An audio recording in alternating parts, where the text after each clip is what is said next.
Most people talk about two types of learning. They talk about school learning and they talk about adult learning. And at Extension Engine, we have the same idea. There are two types of learning, but I think about them differently. I think about school learning as putting tools in a toolbox.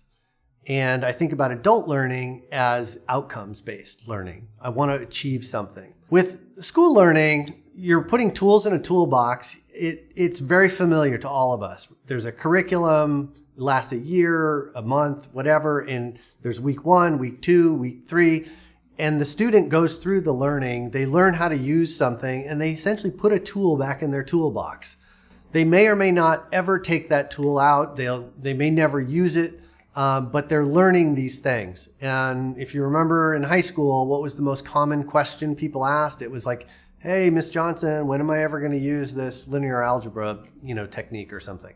So that type of learning does not scale well for adult learners, because adult learners, they want an outcome.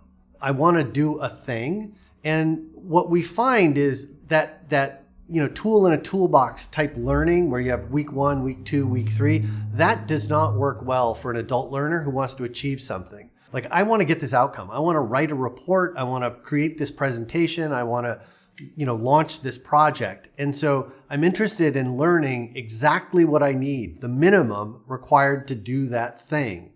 That type of learning it requires a different frame of thinking. It requires different instructional design. It requires a different technology platform. Most of what we do at Extension Engine is focusing on that adult learner and helping them achieve what the outcome that they're looking to achieve.